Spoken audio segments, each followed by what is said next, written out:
विच ने, कुछ सोच रहे ने मेरे पातशाह।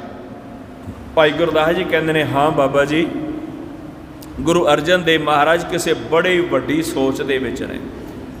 पता नहीं अगला किहड़ा कारज बाबा जी ने करना है, पातशाह ने, उन्हां दा हुक्म हो जाएगा ते गुरु अर्जन देव महाराज दे जां वड्डे चार गुरु शरीरां दे सब तो नज़दीक बाबा बुढ़ा जी, जिवें मैं पहला भी बेनती की। भाई गुरदास जी कहन लगे बाबा जी किरपा करो, तुसी गुरु अर्जन देव महाराज जी दे कोल पहुँचो। बाबा जी नूं पुछो शहनशाह नूं भी सच्चे पातशाह आप जी नूं तां विश्राम करना चाहिदा सी, बड़ा वड्डा कारज होया है। बाबा बुढ़ा जी ते भाई गुरदास जी गुरु अर्जन देव महाराज जी दे कोल पहुँचे।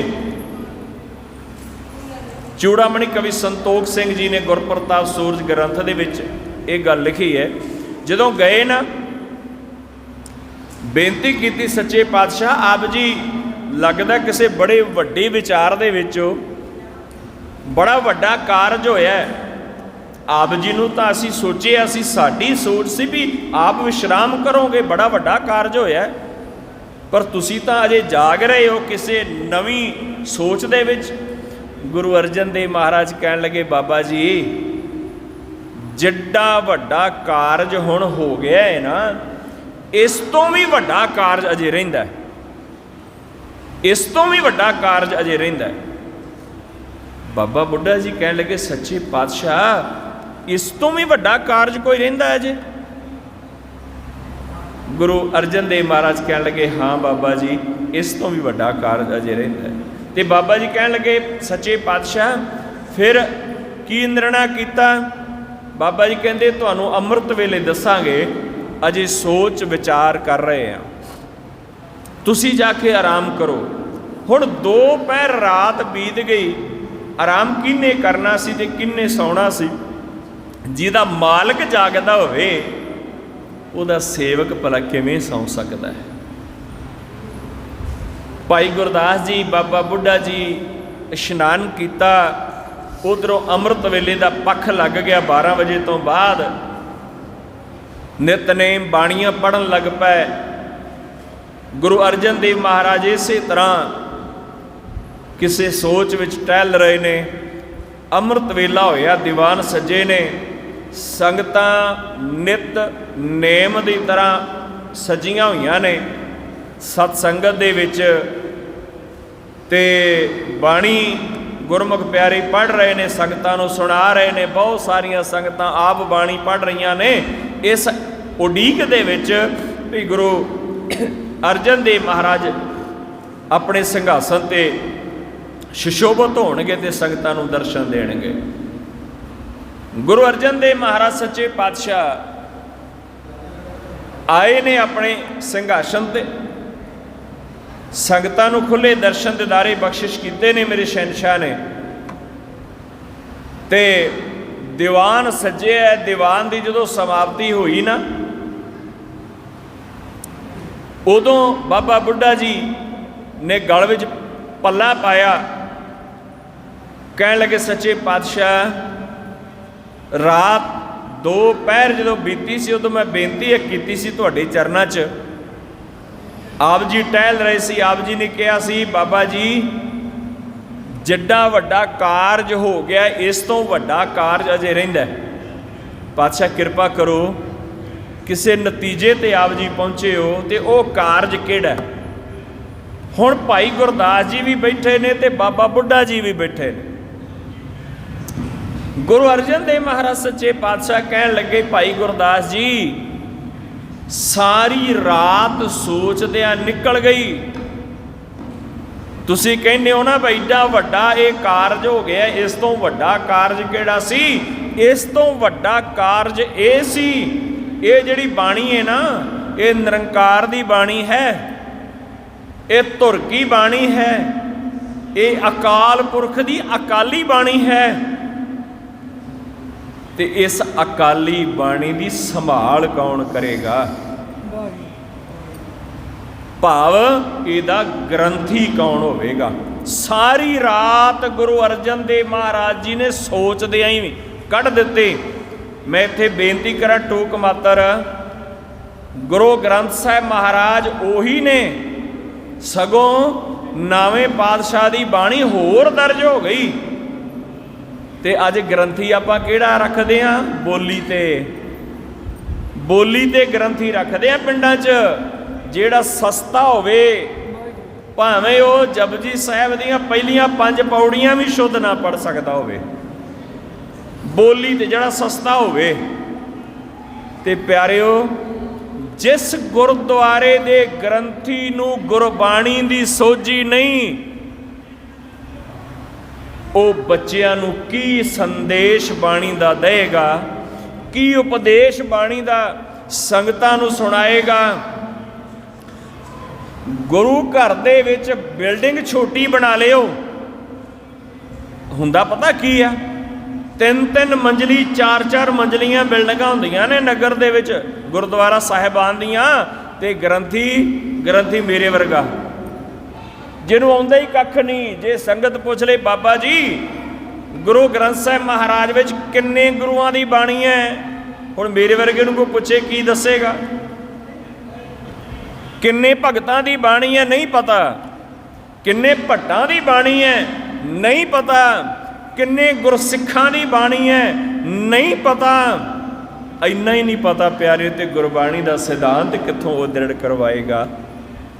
गुरु अर्जन देव महाराज आप निरंकार गुरु नानक दे 5वें स्वरूप जदों उन्होंने ग्रंथी रखना सी, सारी रात सोचदिया निकल गई, सारी रात। ये ग्रंथी कोई छोटी जी चीज़ नहीं, ग्रंथी निरंकार दा वजीर है। दुनिया दे विच सब तो वड्डी जिहड़ी दूसरी पावर है वो है ग्रंथी। पर प्यारिओ, ग्रंथी होवे, ग्रंथी नूं कदे कबूल ना बोलीए। आ पिंडां विच आपां सीरी रखे हुंदे ने ना, किसे दे सीरी नूं गाल कढ दो ते जट सिर पाड़न तक जांदा, मेरे सीरी नूं तूं ये माड़ा बचन क्यों बोलिया? तगड़ा कोई जट जमींदार होवे ना, ਉਹਦੇ सीरी नूं तुसीं माड़ा बोल के देखो, ते जिहड़ा निरंकार दा सीरी है, जिहड़ा ओहदा वजीर है, जिहड़ा ओहदा सेवादार है, जे उस ग्रंथी नूं जदों असीं माड़ा लफ्ज बोलांगे फिर कित्थे बख्शे जावांगे? ये तो है संगत दे प्रबंधकां दी गल। ते मैं जे ग्रंथी दी गल करां प्यारिओ, मेरे वीर ग्रंथी सिंह हो सकदा विच बैठे होण प्यारिओ, ये गुरु नानक दी बाणी है। जे आपां गुरु ग्रंथ साहिब महाराज जी की सेवा करनी है ना, तो इहदा थोड़ी जी मेहनत भी आपां जरूर करिया करिए। साडे अंदर सारे गुण ते बाबा बुढ़ा साहब वाले नहीं आ सकते, वो तो बाबा बुढ़ा जी सन। पर कोशिश करिए जिन्ना हो सकता गुरबाणी का जो इस आपां अध्ययन करिए, बाणी की कुछ समझ सानू होवे, ਇਹਦੀ ਮਿਹਨਤ भी करिए, व्याकरण पढ़िए, किसी चंगे उस्ताद कोल, किसी महापुरुष के कोल बह के समझिए कि बाणी की है। खैर, तो गुरु अर्जन देव महाराज जी नूं सारी रात हो गई एक ग्रंथी की भाल करदे आ। आप रब नूं भाल करदे सारी रात बीत गई। तो फिर भाई गुरदास जी कहण लगे, सच्चे पातशाह कोई इहो जिहा शरीर नज़र आया आप जी नूं, जां किन्ने क शरीर आए नज़र जिहड़े इस बाणी की सेवा कर सकण? ये उदों की गल है जदों हजे गुरता गद्दी नहीं मिली। तो जे गुरता गद्दी मिली हुंदी तो पता नहीं गुरु अर्जन देव महाराज किड्डी वड्डी सोच होर वड्डी खोज करदे। भाई गुरदास जी नूं गुरु अर्जन देव महाराज कहण लगे, भाई साहब तुसीं कहने हो किन्ने शरीर? मैनू इन्नी संगत विचों, इन्ने गुरु नानक दे प्यारिਆਂ विचों केवल इक्को ही शरीर नज़र आया है जिहड़ा इस बाणी की सेवा कर सकता है। केवल एक शरीर। ते भाई गुरदास जी कहण लगे, सच्चे पातशाह वो किहड़ा शरीर है? गुरु अर्जन देव महाराज कहण लगे, भाई गुरदास जी वो शरीर ਧੰਨ ਧੰਨ ਬਾਬਾ ਬੁੱਢਾ ਸਾਹਿਬ ਜੀ, ਜਿਨ੍ਹਾਂ ਉੱਤੇ ਗੁਰੂ ਨਾਨਕ ਦੀ ਬੇਅੰਤ ਮਿਹਰ ਹੈ। ਕੇਵਲ ਇਹੀ ਇੱਕ ਸਰੀਰ ਮੈਨੂੰ ਨਜ਼ਰ ਆਇਆ ਜਿਹੜਾ ਗੁਰੂ ਕੀ ਬਾਣੀ ਦੀ ਸੇਵਾ ਕਰ ਸਕਦਾ ਹੈ।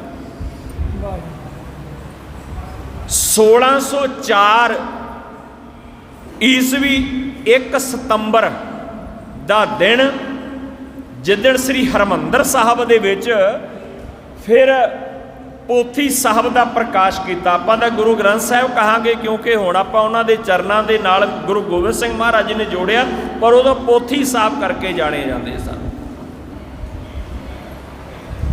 ਤੇ ਜਦੋਂ ਬਾਬਾ ਬੁੱਢਾ ਜੀ ਦੇ ਸੀਸ ਦੇ ਉੱਤੇ ਪੋਥੀ ਸਾਹਿਬ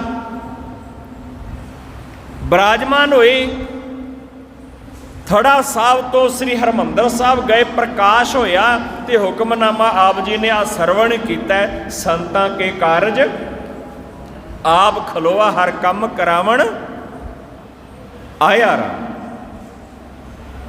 ਤੇ ਸਾਰਾ ਦਿਨ ਸੰਗਤਾਂ ਦਰਸ਼ਨ ਕਰਦੀਆਂ ਰਹੀਆਂ ਬਈ ਇਹ ਸੰਕਲਨ ਹੋਇਆ ਏ, ਇਹ ਭਗਤਾਂ ਦੀ ਬਾਣੀ ਇਹਦੇ ਵਿੱਚ, ਪੰਜ ਗੁਰੂ ਸਾਹਿਬ ਦੀ ਬਾਣੀ ਏ। ਸਾਰਾ ਦਿਨ ਸੰਗਤਾਂ ਦਰਸ਼ਨ ਕਰਦੀਆਂ ਰਹੀਆਂ ਤੇ ਜਦੋਂ ਸੰਧਿਆ ਸਮਾਂ ਹੋਇਆ ਨਾ ਤੇ ਭਾਈ ਗੁਰਦਾਸ ਜੀ ਤੇ ਬਾਬਾ ਬੁੱਢਾ ਜੀ ਕਹਿਣ ਲੱਗੇ, ਗੁਰੂ ਅਰਜਨ ਦੇਵ ਮਹਾਰਾਜ ਸੱਚੇ ਪਾਤਸ਼ਾਹ ਕੀ ਹੁਕਮ ਹੈ?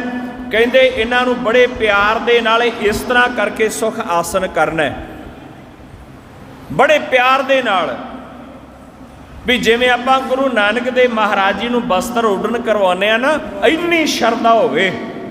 ਇਸ ਸ਼ਰਧਾ ਦੇ ਨਾਲ ਗੁਰੂ ਇਸ ਬਾਣੀ ਦੇ ਸੰਕਲਨ ਦੀ ਸੇਵਾ ਕਰਨੀ ਹੈ, ਇਹਨਾਂ ਦਾ ਸੁਖ ਆਸਨ ਕਰਨਾ ਹੈ। ਤੇ ਪਾਤਸ਼ਾਹ ਇਹਨਾਂ ਨੂੰ ਫਿਰ ਰਾਤ ਆਪਾਂ ਇੱਥੇ ਹੀ ਵਿਰਾਜਮਾਨ ਕਰਾਉਣਾ ਹੈ। ਤੇ ਗੁਰੂ ਅਰਜਨ ਦੇਵ ਮਹਾਰਾਜ ਕਹਿਣ ਲੱਗੇ, ਬਾਬਾ ਜੀ ਇੱਥੇ ਨਹੀਂ ਇਹਨਾਂ ਨੂੰ ਆਪਾਂ ਵਿਰਾਜਮਾਨ ਕਰਾਉਣਾ। ਪਾਤਸ਼ਾਹ ਫਿਰ ਕੀ ਹੁਕਮ ਹੈ? ਸਤਿਗੁਰੂ ਕਹਿਣ ਲੱਗੇ, ਜਿਸ ਥੜੇ ਦੇ ਉੱਤੇ, ਜਿਹੜੇ ਪਲੰਗ ਦੇ ਉੱਤੇ ਮੇਰਾ ਆਸਣ ਹੈ, ਉਸ ਆਸਣ ਦੇ ਉੱਤੇ ਅੱਜ ਤੋਂ ਬਾਅਦ ਪੋਥੀ ਸਾਹਿਬ ਦਾ ਆਸਣ ਹੋਇਆ ਕਰੇਗਾ। ਤੇ ਭਾਈ ਗੁਰਦਾਸ ਜੀ ਕਹਿਣ ਲੱਗੇ, ਸੱਚੇ ਪਾਤਸ਼ਾਹ ਠੀਕ ਹੈ, ਜਿਵੇਂ ਆਪ ਜੀ ਦਾ ਹੁਕਮ। ਹੁਣ ਪੋਥੀ ਸਾਹਿਬ ਸੁਖ ਆਸਨ ਕਰਕੇ ਉਸ ਪਲੰਗ ਦੇ ਉੱਤੇ ਵਿਰਾਜਮਾਨ ਕਰਵਾ ਦਿੱਤੇ। ਜਿਸ ਪਲੰਗ ਦੇ ਉੱਤੇ ਗੁਰੂ ਅਰਜਨ ਦੇਵ ਮਹਾਰਾਜ ਰਾਤ ਨੂੰ ਵਿਸ਼ਰਾਮ ਕਰਦੇ ਸਨ, ਹੁਣ ਪਲੰਗ ਉਹੀ ਹੈ। ਗੁਰੂ ਗ੍ਰੰਥ ਸਾਹਿਬ ਮਹਾਰਾਜ ਉਦੋਂ ਪੋਥੀ ਸਾਹਿਬ ਕਹਿੰਦੇ ਸਨ, ਉਹ ਵਿਰਾਜਮਾਨ ਹੋ ਗਏ। ਤੇ ਭਾਈ ਗੁਰਦਾਸ ਜੀ ਕਹਿਣ ਲੱਗੇ, ਸੱਚੇ ਪਾਤਸ਼ਾਹ ਹੁਕਮ ਕਰੋ ਵੀ ਇਸ ਪੋਥੀ ਦੇ ਸੱਜੇ ਜਾਂ ਖੱਬੇ ਆਪ ਜੀ ਦਾ ਇੱਕ ਪਲੰਗ ਵਿਛਾ ਦਈਏ, ਤਿਆਰ ਕਰ ਦਈਏ ਬਿਸਤਰਾ। ਪਾਤਸ਼ਾਹ ਕਹਿਣ ਲੱਗੇ, ਭਾਈ ਗੁਰਦਾਸ ਜੀ ਨਹੀਂ, ਹੁਣ ਮੈਂ ਪਲੰਗ ਦੇ ਉੱਤੇ ਨਹੀਂ ਬਿਰਾਜਮਾਨ ਹੋਵਾਂਗਾ। ਸੱਚੇ ਪਾਤਸ਼ਾਹ ਕੀ ਹੁਕਮ ਹੈ? ਕਹਿੰਦੇ ਜਿੱਥੇ ਪੋਥੀ ਸਾਹਿਬ ਸੁਸ਼ੋਭਿਤ ਨੇ ਪਲੰਗ ਦੇ ਉੱਤੇ, ਇਹਦੇ ਨਾਲ ਥੱਲੇ ਹੀ ਕੱਚੇ ਤੇ ਇਹ ਮੇਰਾ ਆਸਣ ਵਿਛਾ ਦਿਓ, ਇੱਕ ਚਾਦਰ ਵਿਛਾ ਦਿਓ, ਮੇਰਾ ਆਸਣ ਅੱਜ ਤੋਂ ਬਾਅਦ ਉੱਥੇ ਹੋਵੇਗਾ। ਬੋਲੇ ਸੋ ਨਿਹਾਲ ਸਤਿ ਸ੍ਰੀ ਅਕਾਲ। ਗੁਰੂ ਅਰਜਨ ਦੇਵ ਮਹਾਰਾਜ ਕਹਿਣ ਲੱਗੇ, ਮੈਂ ਅੱਜ ਤੋਂ ਬਾਅਦ ਪਲੰਗ ਤੇ ਨਹੀਂ, ਮੇਰਾ ਥੱਲੇ ਆਸਣ ਹੋਵੇਗਾ ਤੇ ਮੈਂ ਥੱਲੇ ਅੱਜ ਤੋਂ ਬਾਅਦ ਮੈਂ ਬਿਰਾਜਾਂਗਾ। ਇਸ ਪਲੰਗ ਦੇ ਉੱਤੇ ਗੁਰੂ ਨਾਨਕ ਦੀ ਬਾਣੀ ਬਿਰਾਜਿਆ ਕਰੇਗੀ।